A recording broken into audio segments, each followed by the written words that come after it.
In this video, we're going to be going over the What is DNS. This is a section in the How the Web Works section of the Pre-Security path on TryHackMe. So what the heck is a DNS? And why is it that every time something goes offline like Facebook or Twitter, everyone says that it's the DNS's fault? Well, the DNS stands for Domain Name System. Think of it as a computer that stores name. Think of it as the internet's address book. It literally will point an IP address to a domain name. So let's take an arbitrary IP address of 111.111.111.111, whatever that's going to be, and let's say that that is abc.com. Well, instead of going to your web browser and typing in 111.111.111.111, you're going to type in abc.com because the DNS is what is going to know that abc.com is 111.111.111.111. Why did I make that my example IP address? I could have literally just used 11. So that is what this section is going over, is what is DNS. And here, of course, this graphic shows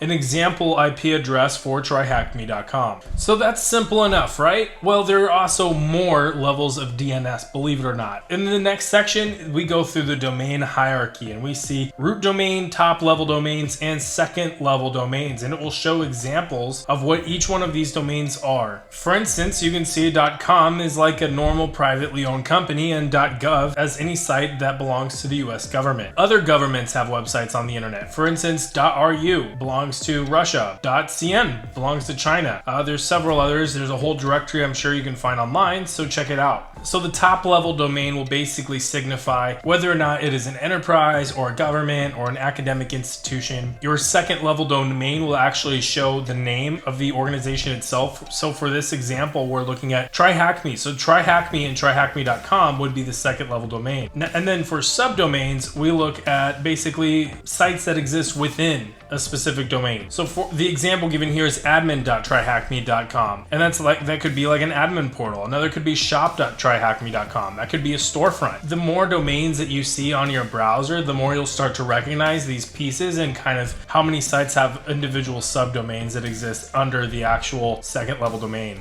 DNSs collect records, and these are organized into several different kinds of records. For instance, an A record resolves the IP version 4 address. So you're probably more familiar with A record. A quadruple A or AAA record, I don't know if that's how you're supposed to say it. That record resolves for IPv6 domains. So that's probably something that we're all going to be seeing a lot more here in the very near future. Cname Records resolve to another domain name. So for instance, let's say TryHackMe.com would like to redirect to store.tryhackme.com or shops.tryhackme.com. That would use a CNAME record. MX records, mail exchange records, basically are for emails, and TXT or text records are basically for free text field. Now finally on this walkthrough, that takes us to making a request, and it shows you basically the steps of making a request, the different types of DNSs that you'll be in contact with. So first, you're going to try to see if you have any caches on your computer.